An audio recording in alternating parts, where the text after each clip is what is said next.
Welcome to Alignment First, where we're on a mission to bring leaders back to their peace, purpose, and power. And I've got the opportunity to jam with Mo Fitzgerald today. She's a strategist, facilitator, teacher, and former National Women's Soccer League player. And most importantly, in this season of her life, the founder of Play Street Studio. Thank you so much for making the time today. I really appreciate you. And shout out to the Post, Christian Ponder, for bringing us together at the summit. We had an amazing conversation while we shared time and space together. And I'm looking forward to taking a deeper dive with you today. Likewise. Thank you for having me, Michael. I'm excited. Yeah, for sure. You're an intriguing individual. You're an accomplished author, and I'm genuinely curious. I just read a post on LinkedIn that you put out there about, and I think this really speaks to who you are as a person and a professional in everything that you do. And the title of the article was "Play is a Love Language." Tell me about that. It actually came out of our time at the summit. So we leave athletics, and as an athlete, you kind of lose that identity. It's the whole reason Christian Ponder started the Post, was to create this community where athletes could still retain their athlete identity, but repurpose it in new ways for entrepreneurship, business. Mm-hmm. So I was definitely, and as a first year founder, I am alone, right? Being a solo founder is very isolating. And I was just really missing, I was I'm just craving a summer camp, for adults. I just want to go play games, hang out with my friends like we used to. We never get to see our friends anymore. So anyway, made it to the summit. And I was like, dang, this is summer camp. This is the summer camp that I've been looking for. And it was so easy to make friends. And I think it was because, well, one, whoever signs up for the Post is kind of, they're going to be more inclined anyway to want to join community, be with community, make friends in community. But what I realized was that we were playing so much. We played golf, we played golf, we ran, we did yoga. There were so many opportunities to play with each other that I made so many friends in a couple of days. And that just doesn't happen in the adult world, right? It usually takes so long to build a relationship with somebody. And I was, having been out of sport for a long time, as a competitive athlete, it just hit me wow, sport is a love language. Play is a love language. And I actually kind of took that to heart. And I was like, what if I got a domino set, or just a, what's the game where you try and connect four? Yeah.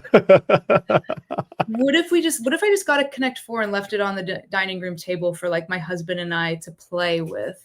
We don't have to have we don't always have to have a conversation or do this or that, but what if I brought more play into my life? And who am I friends with? All of my best friends to this day are people I played soccer with, or I played basketball with, or I played some sort of sport. So I'm a big fan of the love languages, and I know a lot of people are. And I was I think play needs to be added here, because the more I dug in also to play it, there's a lot to back up this idea that play is actually an emotion that we've just sort of disconnected ourselves from. Play is something that's been in our DNA as mammals for millennia, for longer than agriculture, longer than art. And it was created, or we evolved to play as mammals so that we could connect with each other, but then we could also adapt and survive. So being creatively problem solving, for example. It's just all sort of hitting me at once this year. I've always been a huge fan of play. I was a teacher, and I always wanted to be a teacher because I didn't want to go to the adult world. I was kids, I want to be around people that play, and kids play really, really well. So did that for 5 years, but then felt moved into the business world and adult world, and was looking around and go, yeah, nobody's playing. We haven't updated the ways in which we work. So I was let's bring play to the workplace, not as a nice to have, but as a competitive advantage, because it is yeah. And we know that because athletes play, artists play, and they're the coolest fucking people we have in our world. So Yeah. so yeah, that's how we landed on play as a love language. Oh my gosh. I love that so much. It's in my journey through strength and conditioning and mentoring young coaches, it's one of the things that I feel like I didn't hit on enough in mentoring young coaches, in that you have machines and implements and tools to facilitate fitness, and like there's that purpose of picking it up and putting it down and all the methodology that surrounds that. And but that's not its sole purpose and utility. And one of the things that I feel like separates the average coach from the transformational coaches out there is their ability to take these things that have a perception around them and use them and implement them from a different perspective. And play really sums up that practice. What if we use this tool differently towards the same end, and its utility is only limited by your creativity. Yeah. So I love the fact that you're bringing that concept into what you do with Play Street and your professional existence. And correct me if I'm wrong, it sounds like this sixth love language of play is also now a non-negotiable for you. If it's not part of the equation, it's not for Mo. Yeah, I think you could say that. And it's not of me. Like, I don't know another way. A lot of traditional consultants will come in. There's usually a problem. They'll tell you what the problem is, give you some solutions, but then they're usually like, thanks for your cash and time, and I'm going to go. And then you're just sort of left to figure it out on your own. And I hear stories all the time of friends or colleagues working with consultants that are supposed to come in and simplify, connect the team. And I feel that that's a very extractive way to just come in and tell people what to do. Like, I'm not an expert in your industry. I'm not an expert in your sector. Like, I have things and knowledge and wisdom that I can bring, but ultimately how I view my role as a strategist is actually as a facilitator. So my job is to facilitate the expertise that already exists within the team. You're always going to know your sector and your business better than I could ever know it, in however long it takes me to onboard into your business. So it's really about like taking everybody's shared wisdom and experience and going, let's pool all this, and then let's take this and like alchemize it into where we want to go next. The best way I know how to do that is through play. Like, that's how I did it as a teacher. I think there's a lot of parallels between, you have a large group of people, probably, if you have a class, it's 30 kids. They all have different backgrounds. Some of them speak different languages, right? Some of them didn't eat that morning. Some of them are, the natural 4.0 student. So as a teacher, you have to approach a group of people with an approach that allows for multiple different types of people and learning modalities to happen, so that each person gets to interact with the content how it works for them. But then, just like teaching, like, I think we think of play. Someone told me very on, and I really appreciated this advice. They're like, play is really hard to sell because it feels like fluffy. It feels juvenile. It feels like it's not, for the serious folks that are like making their cash. And I was like, you know what? I think that I see teachers use play every day for strategic reasons. Why can't we do that in business? Like, if I have a set of outcomes and objectives I have for kids. I need them to be able to write a 3-page essay, right? if I've got kids all over the place that don't know how to do that, I have to sort of like trick them into learning, right? Like get the vegetables in. So you play with the content, you play with the objectives, you play with, well, what does it mean if we do this? And what's the outcome here? And then eventually we get to this phase where everybody's learned the material, but it manifests differently for them. And that's what happens on teams. And that's really cool because a lot of times I work with marketing teams and they have the same strategy, right? But how it manifests through their expertise and their job function is very different. So, so yeah, it's just about like, let's just take what teachers do really, really well, which is like strategic play. We move people into a new place. And last thing I think I'll say about this on the teacher front is that, you know, in the 90s and 2000s, school really moved away from this like lecture style format. So I don't know how old you are, Michael, but I grew up in the 90s and 2000s experiencing more experiential types of learning. So the modern, like my peers, Gen Z, modern workers did not grow up in lecture style education. However, our modern business practices are still lecture style engagement, right? Like someone shows up with a presentation or a deck, talk at everybody for an hour. Maybe there's some questions at the end, or we need to solve this thing. What are we going to do? And then we all just like sit in a circle and stare at each other and spin around. Like we can use a creative exercise. Actually, it'll take us 45 minutes and we'll land somewhere really sick. Like, so I'm trying to bridge the gap between the changes in the workforce for millennials and Gen Z. And there's a huge disconnect, right? So in what they're experiencing and want out of work versus what the actual system is now. So to simplify all of it down, it's like, well, let's just bring play to the workplace, right? Yeah. So. That's awesome. So I want to play a game of high or low. How old do you think I am? No, I'm really up for it. Let me think about this. I'm gonna go with 42. Oh, you're like, we're just gonna go ahead and say that you nailed it because I turned 42 in March. Nice. Well done. Are you an Aries? Yes. Yeah, I get that energy from you. You're fiery. Ooh.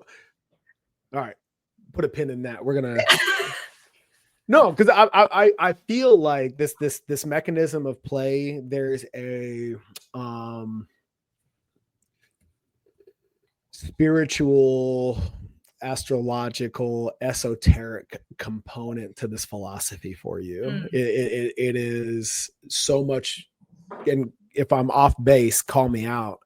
But the energy that I get from you is that there's something higher that called that into you, that brought it into manifest. Is that on point? Okay. I would say so. Yeah, I would say it felt very existential, esoteric. And when I was, noodling and brainstorming on what the business would be, I was just kind of looking around at the world and was like, where is there energy? Where do I feel energy and where do I feel hope? And I just kept coming back to sport and art. And I was like, what's the unifying theme between sport and art? Let's play, right? Like artists play, athletes play. So I think that it just felt like this natural, well, I want to bring these two worlds together. I want to make play a thing. I want to make it a movement so that people feel like their souls aren't sucking out of them at work. Like, I've been there and I know lots of people in those positions, and it doesn't have to be like work. A lot of times the work that we do should be fun. Yeah. Whoa. Like crazy. Like if you're working for a sneaker company, like, and you're designing sneakers, like you should be having fun at your job, right? Like so there's no reason that we need to separate play and rigor. And I think that's what I've been like able to bring together. Yeah. So let me ask you this on that point, this attempt to separate play and rigor. What is the difference in your mind's eye between practice and play? I love this question so much.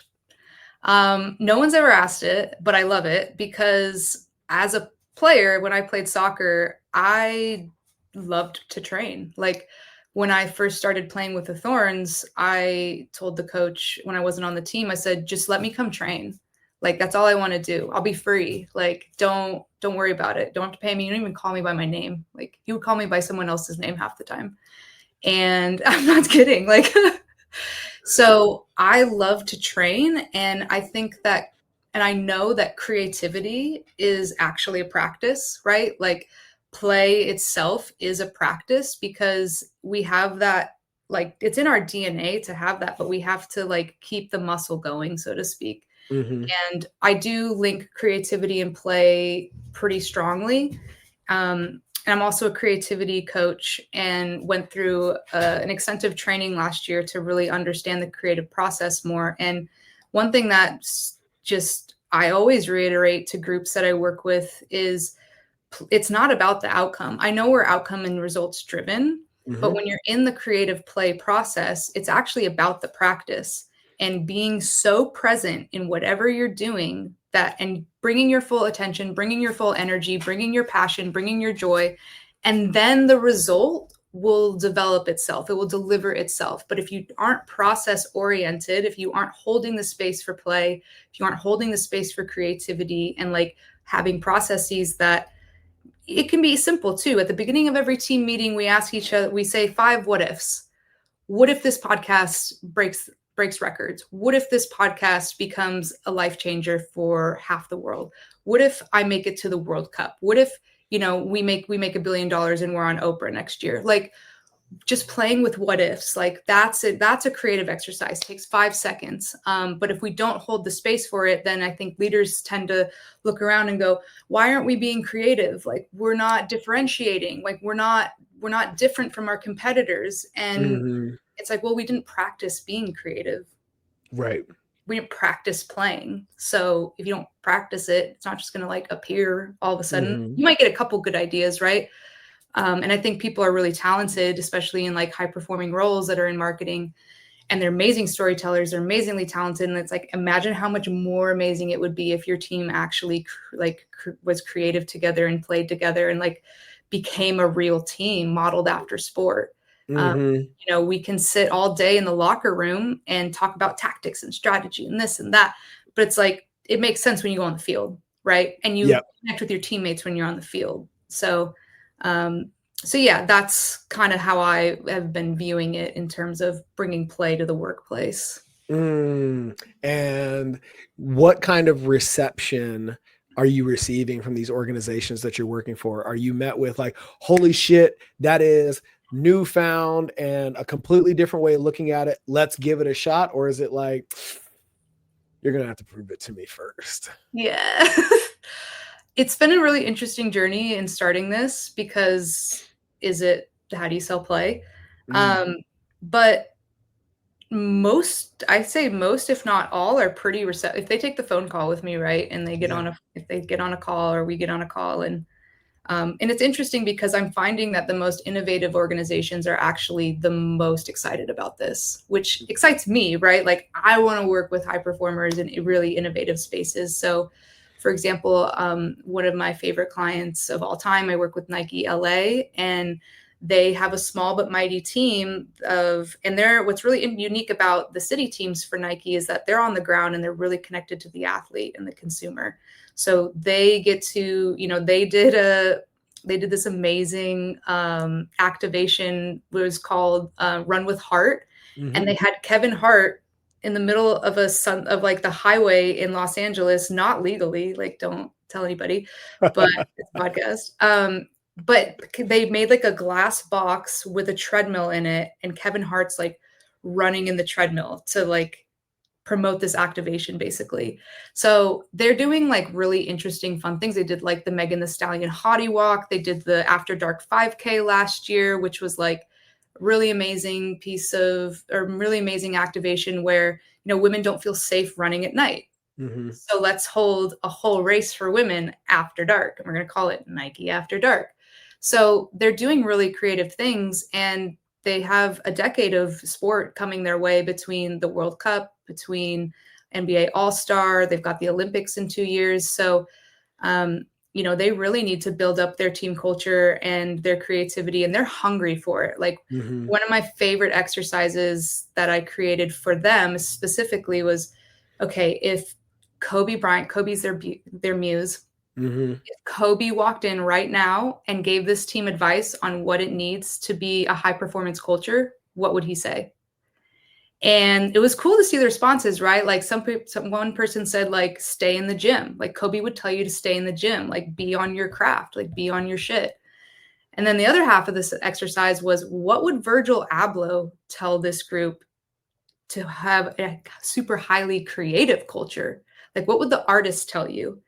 And, they were like, they would tell you to go find different scenery, like go find inspiration. They're like, we're not doing that, right? Like, how can we build that in? How can we go find inspiration in our city? How can we be on the ground more? So Nike is a really good example. The Juilliard School is obviously extremely respected and innovative. And they were one of my first clients. They got it right away. They're like, I know what you're doing. And so that was really affirming to have folks that see the vision, feel it, but also because they're athletes and artists themselves, musicians, right? Like they know the value of play. So I don't have to explain it to them. So those are definitely the types of organizations that get it. And then there's other organizations that are smaller that I work with that also really get it because they were athletes or they were artists. And then, there's some folks that don't always have vision, don't always have appetite. So, they like Play Street, but maybe they're not at a place where they can, they're not in the place where it'd be a good engagement time. So, but it's been interesting. I'm curious to see how it evolves as like play as a concept evolves and becomes more talked about, I guess. Yeah. What are the, what's the energy? What are the components of the companies that have slammed the door on you when you introduce this concept of, hey, what if we brought play back into your organization? It's funny because I haven't had anyone like necessarily slam the door. I'll get ghosted for sure. We all get ghosted. We all get ghosted. I get ghosted, and which is weird. Sometimes it's by creative studios, which you're like, anyway. What was the original question? What's the energy when somebody turns you down? When someone turns me down? What is the from your outside in observation, because obviously you're not involved in the inner workings yet at this point, but what are you seeing culturally that's like, nah, Play Street's not for us, or the concept of play is not for us? Why are they resistant to it? I think if folks are very serious and they think that being serious is the way to win. And it's not that I'm not serious. Like I'm here to win too. I'm very competitive. So those folks, or folks that honestly, this is my frustration in general.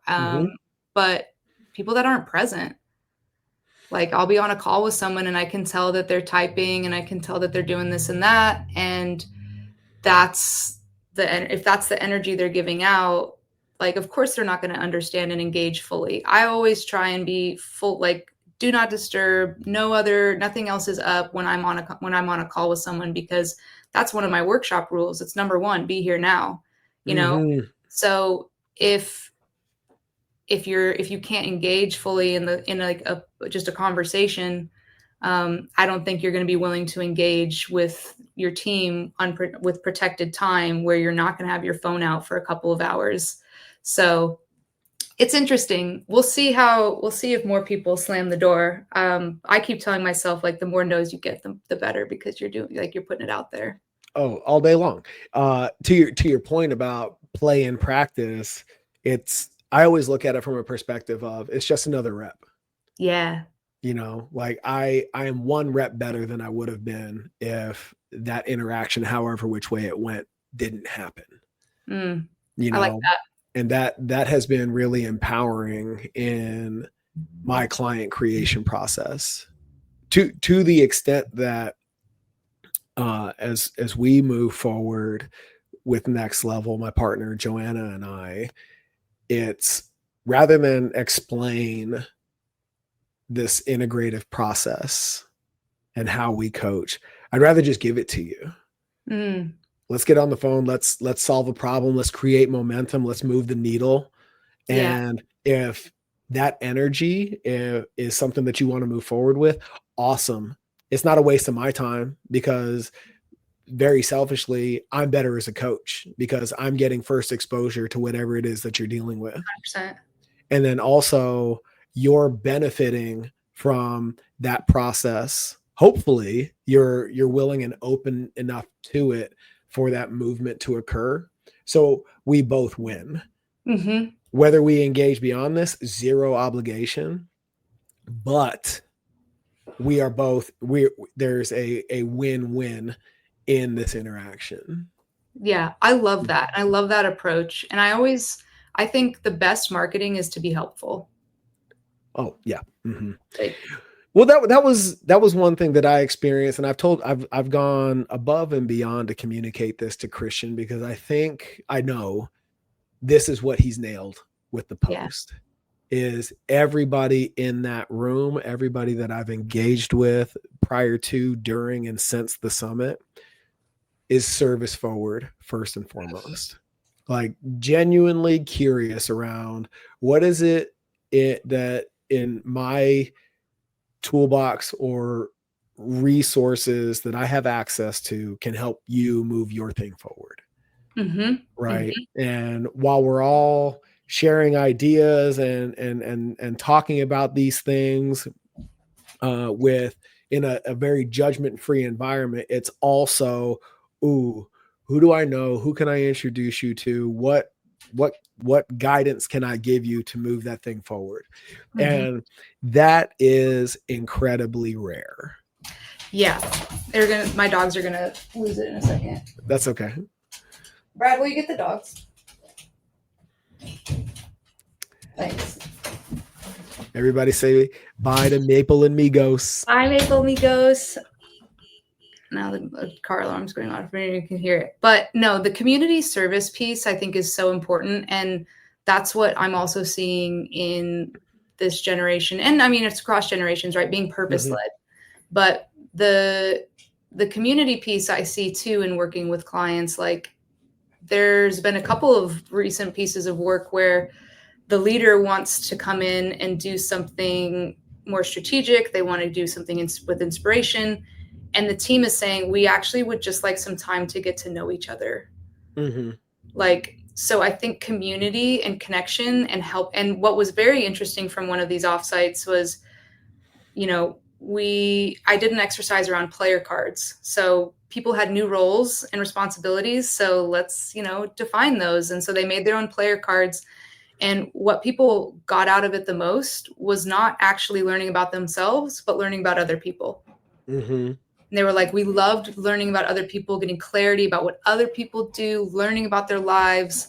So I think that connection is just something that everybody craves. And to your point around the posts, like it's 100% response rate. Like everybody wants to help. Everybody wants to connect you with so-and-so. And I think that leadership really is about serving community. I always try to challenge leaders to think beyond engagement. So a lot of times we think like, oh, how can we engage with women more? Now we're getting a sunset glow. How can I engage with women more? And I'm going, no. Let's ask a higher vibration question. The higher vibration question is, how can I lead for her? What kind of a leader does she need in this industry? So if I'm a sportswear company, it's like, what does the female athlete need right now?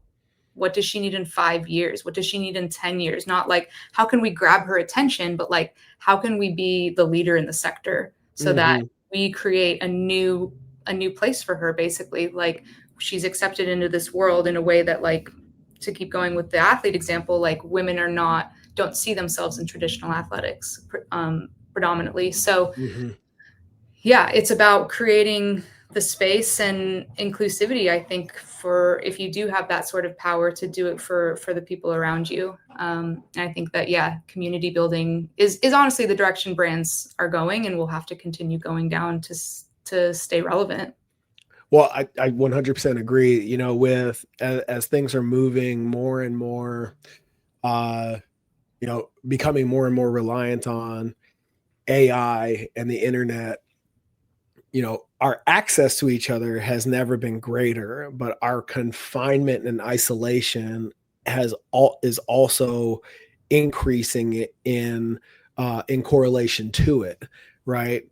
And that creates a very transactional dynamic from person to person, which is the antithesis of everything that we're talking about right now, which makes what we do as coaches and consultants almost, dare I say, uh, technology proof, because the one Yeah. thing AI is not going to give you is that EQ, right? That ability to read the room and create context and nuance, you know, beyond that transaction, Mm-hmm. right? Here's the language that you would use to convince somebody to come your way. Well, that doesn't help if it doesn't serve their highest and best purpose, right? And being able, it's nearly impossible to tease that out if we're not in each other's physical space with the ability to read all the nonverbals, Mm-hmm. right? A transcript of a conversation will only take you so far, Right. you know. And I'm curious in terms of uh um scale of 1 to 10, how much better is an in-person engagement versus anything that you might do organizationally or via community, via Zoom. I would say the work just like it's exponential impact. Mm-hmm. So it's, I mean, probably a 10. Like Yeah. working in person, like to your point, all of those, most of communication is nonverbal.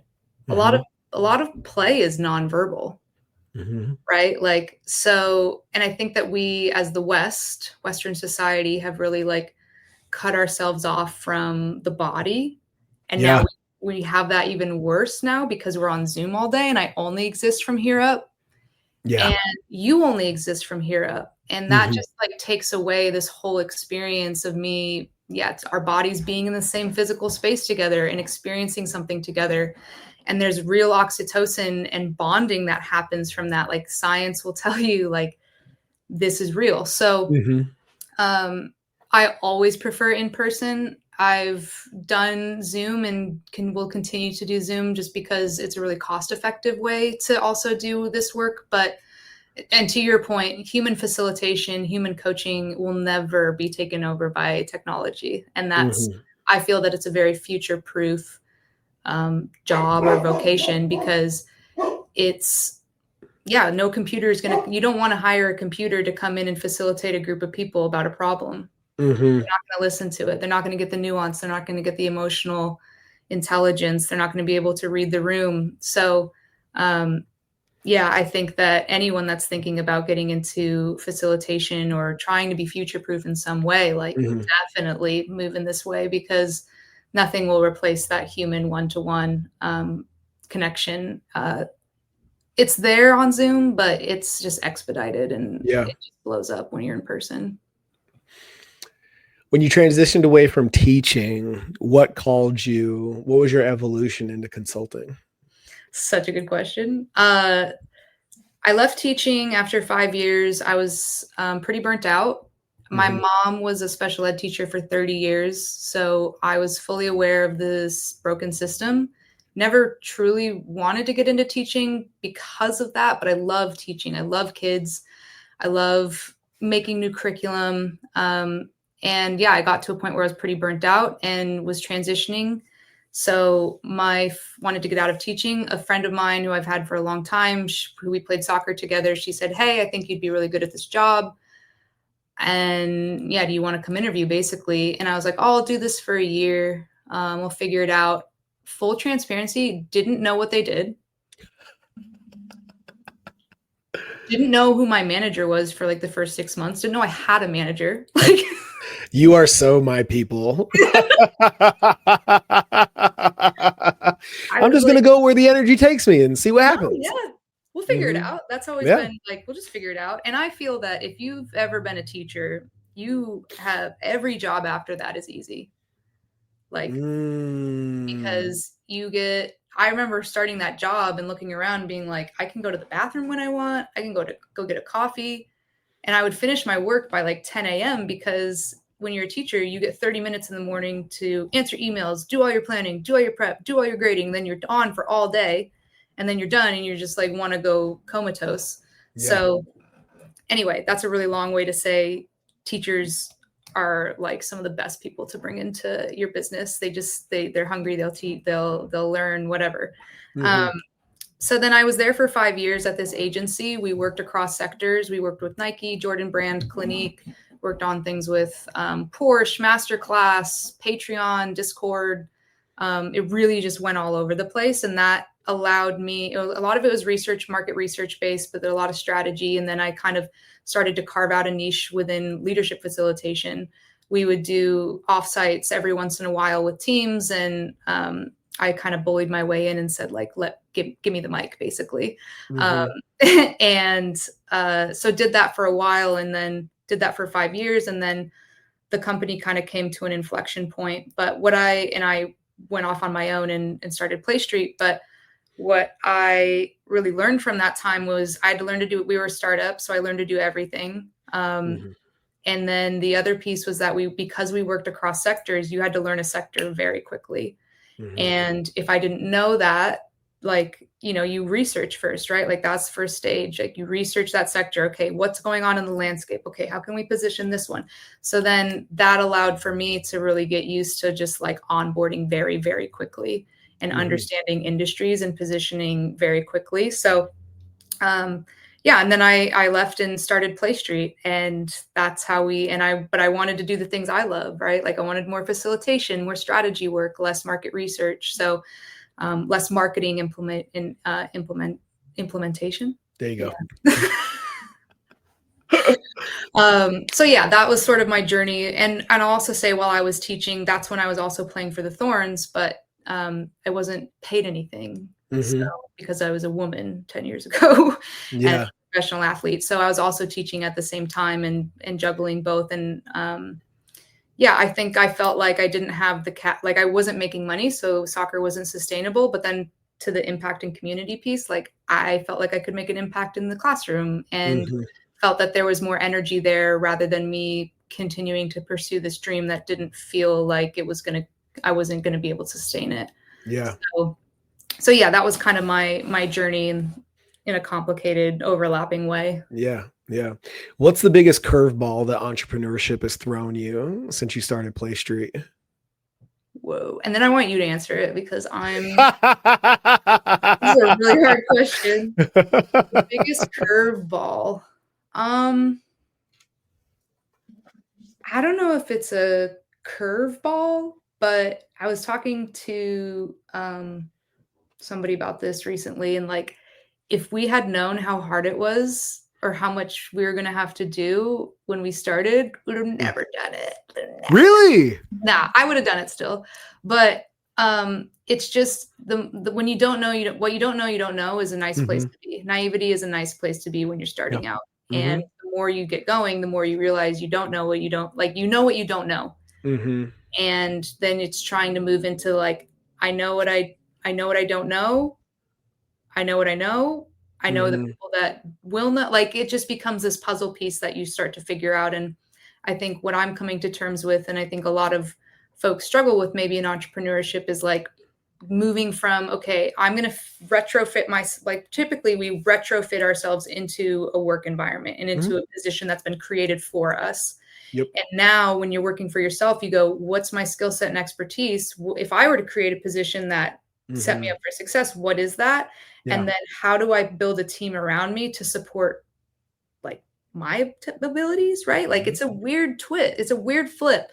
And I think that's probably the biggest curveball, is being like, I'm hiring someone so I have more time in my zone of genius and they're supporting me, right? Like they're supporting the work that I've started.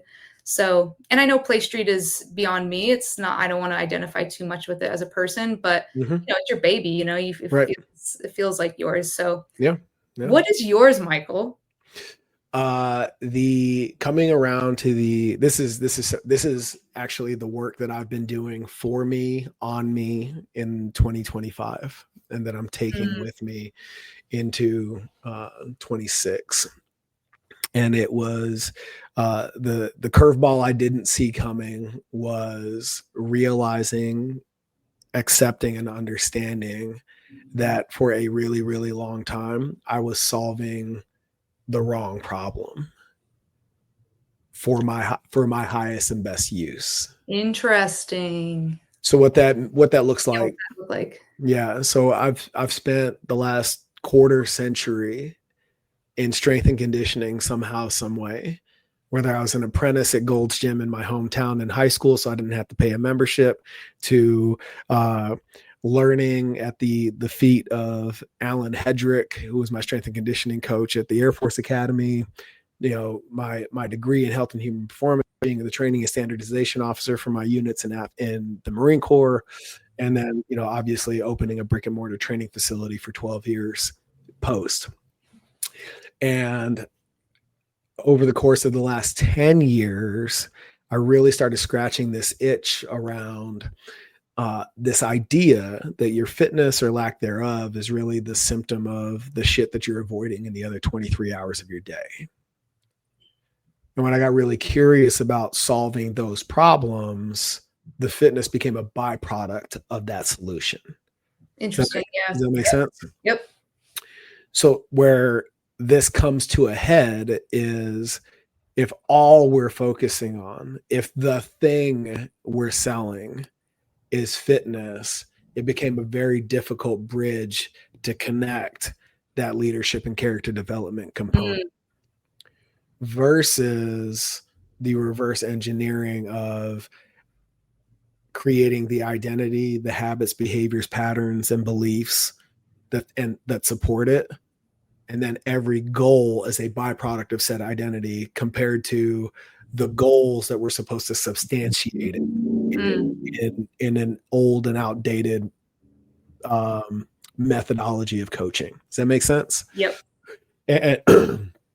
And to unwind that and repackage it to deliver it to our clients was riddled with friction and obstacles because the way I'd been doing it and the way I came to it was so organic and part of the training and coaching philosophy that I had built. It felt like for a long time, this shotgun blast of like awesome things. I was podcasting. I'd written a book on this, on my journey and how this like philosophy came to be. But like they were all competing for energy. So I became in business a mile wide and an inch deep. And all these things, my mastermind group, the book, the podcast, the gym, they were all competing against each other and not operating in synergy.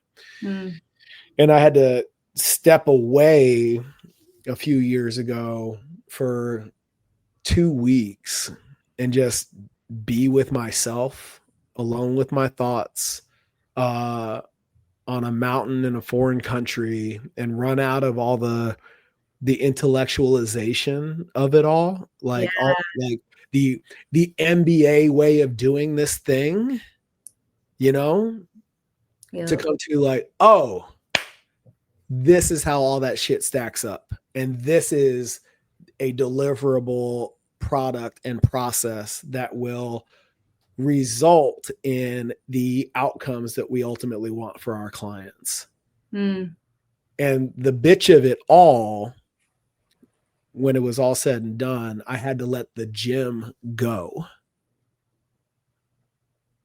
in order to bring this and serve in this capacity in the highest and best way.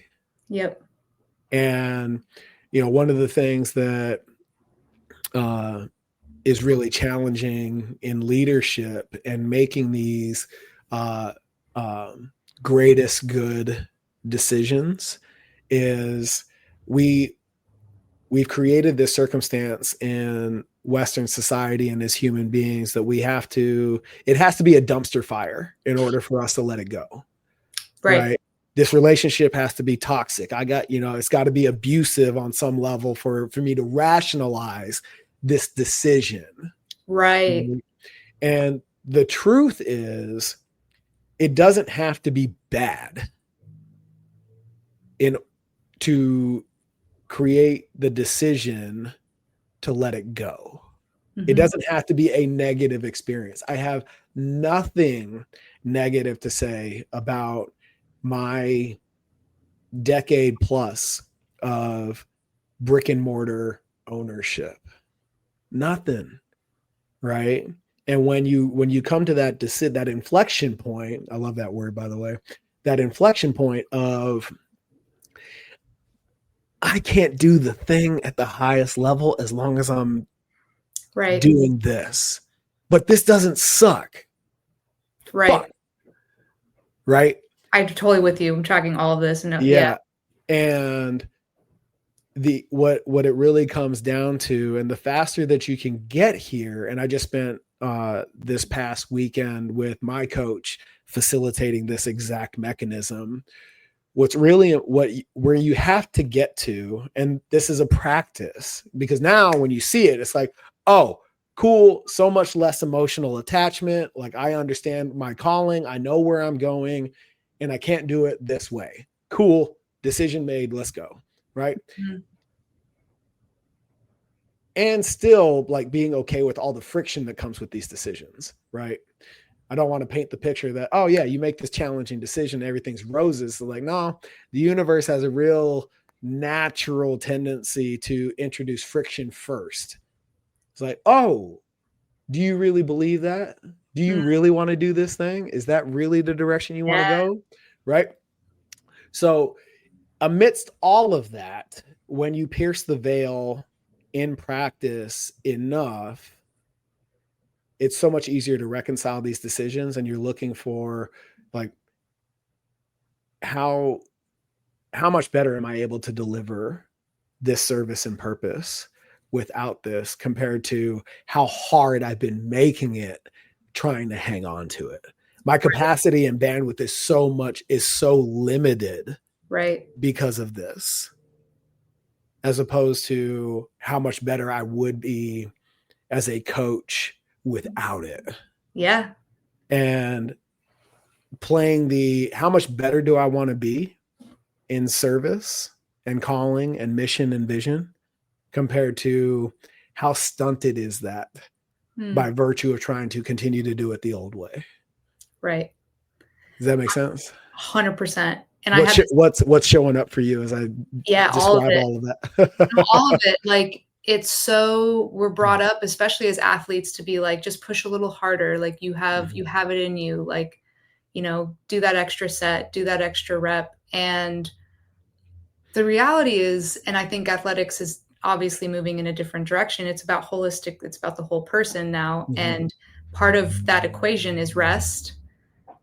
And if we don't have that, if we don't have space to rest, we can't be high performers. We can't be highly creative. But to your point around, like, this, I want to make sure I say it correctly. You have to be able to, like, basically, like, this is going to be crass, but there's a writer called Anne Lamott, and she's got a great book called Bird by Bird, which is about writing, which I definitely recommend to anyone that's creative. But she has a phrase that is kill your darlings. And in the writing process, killing your darlings is like, okay, I had a really good idea early on, and now it doesn't actually serve the plot anymore. But I really like this chapter. I really like this character. I really like this thing. And I like it because I made it, right? And so killing your darlings is like, actually, like, that character didn't serve the plot as the story evolved. So you got to kill it. Like, that chapter doesn't serve it. Like, it doesn't serve the plot, doesn't serve the mission. We got to kill it. So I think for you, and what I've had to do too, is go like, what needs to die, basically, for something else to live. Yep. And no, leave space for an enthusiastic yes. That's what Adrienne Marie Brown always says. And so I think, and for you, like, as you continue to own your zone of genius as a coach and as a mentor, you only have so much time to dedicate to that. And so it's like, what is Michael's expertise? And I think that's what we all have to ask ourselves, is like, what am I actually good at? Deepak Chopra talks about, if you align your talents and your unique gifts with purpose and service for the community, the universe will conspire to make all of your dreams come true. Yeah. So, yeah, I love Deepak. Yeah. So it's, everyone should be asking themselves, if you are like thinking about, like, I need to trim down, like, what are you good at? What is your expertise? What gives you energy? And energy can come in the form of cash. It can come in the form of human relationship. It can come in so many ways, but you always want a good return on investment for your energy. So I think that everything you're saying is so important, and it's something I'm still trying to learn, because when you can do it all and you've learned to do it all, you just keep doing it all. And then you're like burnt out horizontal over the weekends and going like, why do I just crave sugar? Like, I have a mentor who has, given me the gift of his time and energy over the last 5 or so years. And everything that he's about is ROE, return on energy. Writing it down. Write that down. And he's like, what are you getting for all of that? That's the question that he makes me answer when I come to him with a problem. And I'm a really solution-oriented individual. And still he's like, what are you getting in return for that? Like, what is the universe giving back to you through that behavior, through that pattern? And more often than not, especially when it's causing me friction, the answer is like little to nothing. Yeah. So he's like, so why do you keep doing it? And he plants this seed that it empowers me to look at it from a different perspective. And without fail, every single time, 1000% of the time, I'm like, oh, there it is. It's that easy. Okay. Got it. And I feel like the dark side of the education coin, because I'm a self-proclaimed recovering credential chaser, is this habit of intellectualizing things, right? Because if there's a framework for it, then I can remove the emotional component and find a solution. And that is so far from the human dynamic, right? And I'm moving into this practice more readily as time goes on. Before I start to experiment with solutions, the foundation of the thought exercise is, what if it was easy? What if it was easy? Because when you do it the old way, right, through rationalization, logic, intellectualizing it, it inherently makes it so much more fucking complicated. Yep. Right. And when, to your point about, this existence that's from the shoulders up, by asking the question up front, what if it were easy? It takes you out of this and puts you in this. And it's such a dose of my own medicine, because when I'm working with clients, I'm always like, hey, let's unpack the pattern. How often did your heart or your gut tell you to do something, and your brain came over the top and fucked it all up? Yep. Right. So what if we just that working knowledge helps you create the plan. Right. But your heart and your gut, that intuition, is what creates the foundation for how Mo is going to execute that divine plan, how Michael is going to serve his highest purpose. Mm-hmm. Because this is paint by numbers. This is what the book says you should do. But that is not Play Street. Yeah. That is not next level. You know what I mean? Yeah. No, I'm 100% with you. And you were talking about it earlier when you make decisions, you go out to nature and you get quiet so you can hear your own voice. That's exactly how I make decisions too, big ones.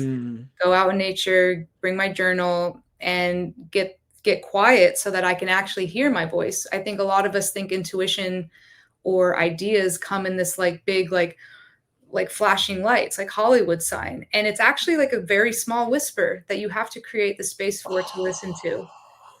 Yeah, it is. It's small. Like when I chose to leave my company and start my own thing, I went out to the woods and it was a very small whisper but it was it was confident, but it was very quiet. And it said, do your own thing. And I said, okay, we'll do our own thing. And I've been there where the rational mind starts to take over. I am a critical overanalyzer. People call me moveranalyze. Ooh. Not as much anymore, which is great progress. And but the rational mind, whenever I start playing the should game, I know it's over. I know I don't want to do it. I'm like, I should do this. I should do that. I should reach out to this person. I should be. And I'm like, nope. If you're trying to convince yourself of why you should do it, your gut is actually not giving you any energy and your brain is now taken over. You just don't like your answer. You don't like the answer that your gut gave you. Right? Yeah. One of the things that my partner and I have implemented between the two of us beyond roles and responsibilities is simply acknowledging being okay with the worst case scenario, right? Case in point, the worst case scenario would be we break up and go our separate ways, right? Like for where we are and moving forward with this conversation, I am okay if that happened, because that means it's our time. And to your point about killing your darlings, right? That it's okay. And in a particular circumstance, that would be necessary.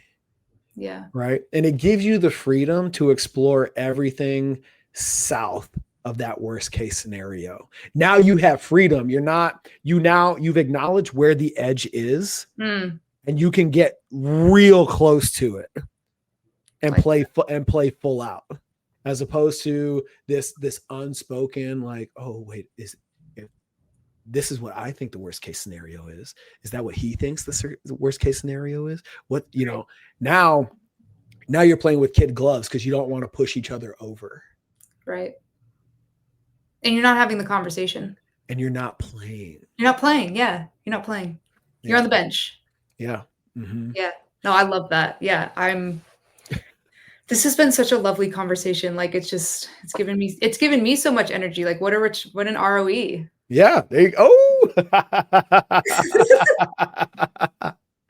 You're the best. You're the best. I was so looking forward to this.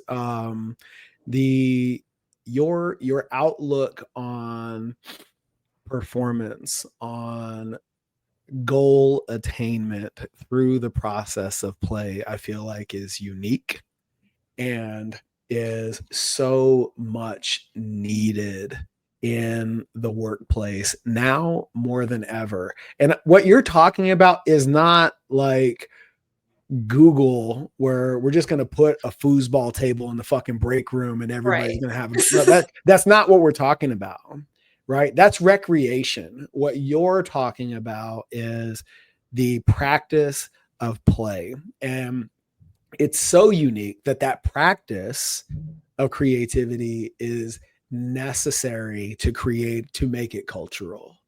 Yeah.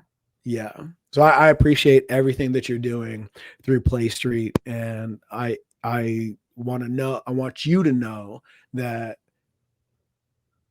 all of our resources at Next Level are behind you in this initiative, and I know for sure there's collaboration down the road between us, for sure. Yeah.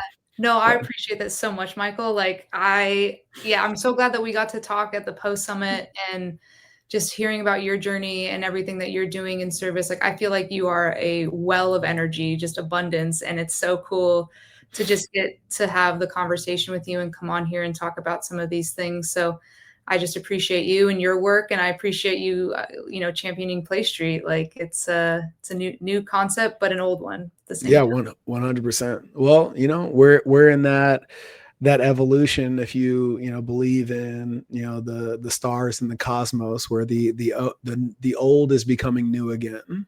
you Mm-hmm. know where can our audience find Mo and Play Street and get a hold of you? Yeah. You can find me on the LinkedIn. That's a really easy one, just Mo Fitzgerald. And then, I think playstreetstudio.com is sliding under us right now in the banner. And I'm also on Instagram at MomoFitz. So come find me. I love to chat. I love to play. And yeah, just it doesn't have to be formal. It can be informal too. So We can play. we can play. We're just playing. That's what's up. Yeah. Cool. For everybody out there listening, remember, if your desire is to become the fittest leader possible, that begins with integrity, courage, and ownership. And it's all built on the foundation of alignment first. We'll see you next time.